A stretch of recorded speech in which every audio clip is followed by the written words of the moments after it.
What's up guys, it's Mike here. We have a kind of exciting video today. So I'm going to be comparing the camera on the iPhone 11 Pro Max to my professional camera, the Sony a6300 that I use for professional photo shoots. Basically every professional photo shoot that I've done, I've used this camera. The sensor in the a6300 is actually the same sensor in the a6500, which is what I'm filming on right now, and this camera is around $1,200. So price-wise, it's a direct comparison. Camera-wise, probably not going to be a direct comparison, but I thought it'd be kind of a fun video to make. So we're outside of one of my favorite parks nearby where we live, and there's a lot of green space around. So what I plan on doing is utilizing all three of the iPhone 11 Pro Max's lenses, the ultra wide, the regular field of view, and the telephoto lens, and comparing that to an ultra wide lens on here, an ultra wide angle, kind of a medium angle, and a 50mm somewhat telephoto that I have for this camera. So it should be a good video. I hope you guys will enjoy it. Let's go. So we are en route to the first location. The weather's awesome today. It's felt like what's been the longest summer ever. It's been like 95 degrees for 3 or 4 months straight now, and I think it's like 78 outside right now. Cooling off about an hour before sunset, so hopefully the light will be kind of good tonight. There are a bunch of clouds over where the sun is right now. Maybe they'll move away, maybe not, but this isn't going to be like a professional sunset photo shoot, so I'm not too worried about it. But the light's looking pretty good right now. All right, so we're at our first location right now. We got a kind of a shot of this nice bridge, wooden walkway going this way. I don't know what you call it. So I guess it's a bridge. We're a little bit off the ground. So I'm in landscape mode here. I'll do the iPhone 11 Pro Max in landscape mode as well. I like this scene. I mean, you got like, you know, the curves of the pathway kind of make an interesting leading line. Nice light in the trees, not too harsh, but not dark either. On the camera, I'm at ISO 100, f8, and let me see my settings here. 1/15 of a second. So I'm using I have to use a tripod because at 1/15 of a second, any kind of movement of my hands is going to make the photo blurry. I'm not expecting any kind of movement on the iPhone to make the shots blurry. The ultra wide on the iPhone 11 Pro Max is 13mm. I'm setting this to 13mm. I'm not sure if it's going to be the same. If it's not, I'll try and get the same focal length. I'm not exactly sure what the crop factor is on the iPhone 11. I know what the crop factor is here, so 13mm may not be the same on both cameras, but if it's not, I'll try and make it the same. So what I'm noticing is the focal length on the iPhone 11 Pro Max is a little bit wider than 13mm on the Sony. So I've got I'm using a 10 to 18mm Sony lens. So what I'm going to do to compensate for that is just kind of zoom out to 10mm as far as I can go, and it still looks like the iPhone. Maybe it's just slightly wider. This is going to have to work. So one more thing that I'm doing, if you notice, if we can focus on the iPhone screen real quick, I can tap up here and the exposure will compensate for that, and we get like kind of this nice HDR look. On the Sony camera, what I have to do to compensate for that is what's called bracketing, which is kind of like taking an overexposed shot, an underexposed shot, and a normal exposure. So that's I'm going to be doing on here, and with the iPhone, it's just going to be like one shot, and that's it.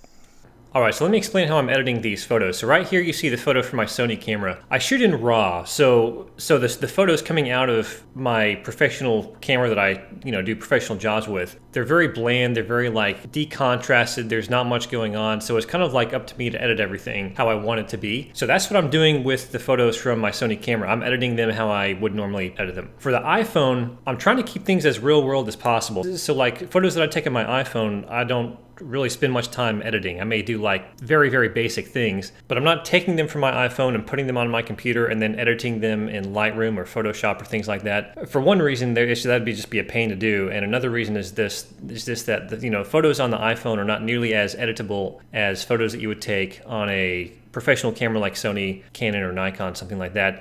And I don't think it's too much of a stretch to say that other people would be editing their photos a lot more on their phones than they would be on a computer. So that's what I'm doing here with the iPhone shots. And here's the comparison of the two. I want to give you guys a heads up because that's how the rest of the video is going to be in terms of how these shots are being presented. The Sony shots are being edited like I would normally do. The iPhone shots have very, very basic editing done, but not much. All right, second shot of the evening. We got this view right here. We've gone a little bit further down the path, a few more curves. What I did on the 6300s was replace the 10 to 18 mil with a 30 mil. which I'm hoping will be a more or less of a comparison to the 26mm on here. I think the 30mm is gonna be a little bit further zoomed in, but we're gonna use the, I guess, the regular 26mm focal length lens on the iPhone 11 compared to this shot. Basically the same settings as before. So on the iPhone 11, we're not going to be on the 0.5 mode anymore. We're going to be on the 1x mode. We'll stick this right up here. Try and get like the same more or less framing as with this camera. That looks about lined up correctly. I think I like that shot a lot.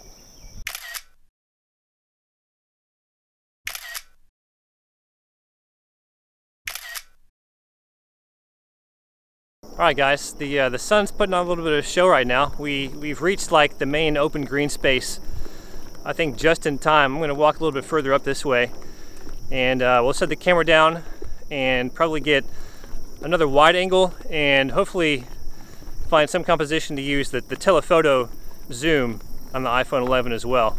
So what I'm doing right here, I'm doing like a portrait oriented shot.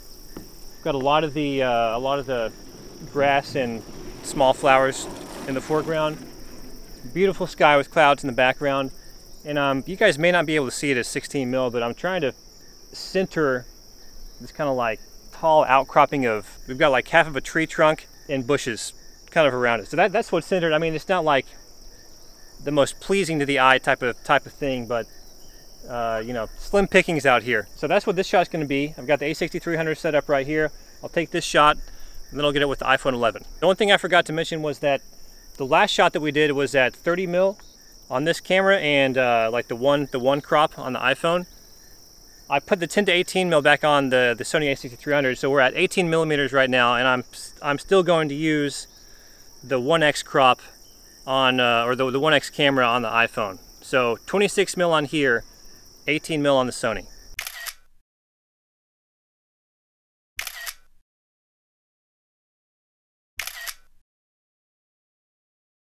All right, one more shot, a few feet away from the last one.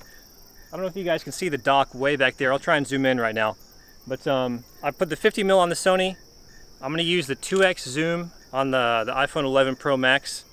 And basically we're just getting a shot of the dock centered in frame, beautiful clouds above it, kind of like, you know, bushes and grass in the foreground below it. So yeah, that's what this shot's going to be.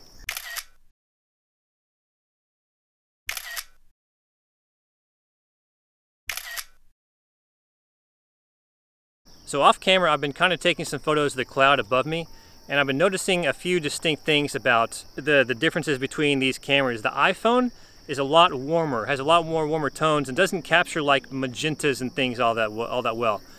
However, with the Sony camera, you have a lot more like color range or color depth. So if you guys notice, like this is a lot more blue, and I'll try and put the actual photos on the screen here to compare while I'm doing this. But this is a lot more blue, this is a lot warmer. Here's another example, like on this one you can pick up a lot more colors, you see a lot more magentas. This is again a lot warmer. The colors aren't picking up as much, and this is just a prettier photo overall in my opinion. So last and final shot of the evening, I think, because the sun set a couple minutes ago. It's gonna get dark pretty quick. Last shot's gonna be going this way. It's gonna be an ultra wide shot because I want kind of like, the look I'm going for is this path in front of us kind of looking like very small compared to the expanse of everything around it. So the sky we have some clouds in it. I'm trying to go for like somewhat minimalist, somewhat kind of just expansive. Lonely is the wrong word, but I want to make things look empty, but still pretty. So that's kind of the look I'm going for with this angle. I'm going to be at somewhere between 10 and 18mm on my Sony, and then of course the 0.5 zoom on the iPhone 11 here. So one of the downsides about photography is having so much gear to carry. Like I've got this camera, I've got this tripod, I've got 2 camera bags right there, I've got that camera, and of course this is an extra piece of gear that I'm using for this video. So there's a lot to keep track of, and a lot to change, a lot to think about. All right, so it's like 10 minutes later because a lot of people were walking by. It's darker outside. So now we're at 2.5 seconds on the Sony, and let's see what the iPhone is going to be. So what I'm noticing is that night mode is coming on the 1 times. It's over here, but not on the 0.5. I don't know if that's something to do with the cameras. I don't know if it's like, if it's just not available with the ultra wide lens, whereas with the regular lens it is. It may not be available with the 2 times lens either. I'm not sure. Anyways, just something to note, something that I find interesting. Let's go ahead and take a 1-shot exposure and see how it comes out. I think that we're supposed to keep the camera pretty still. Yeah, it's not blurry at all. It looks fine. But this is the angle. Sony iPhone. Let's do it.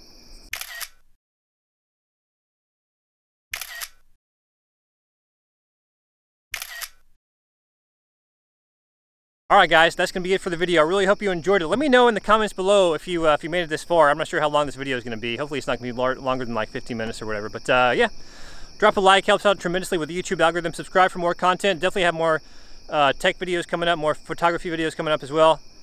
See you all next time.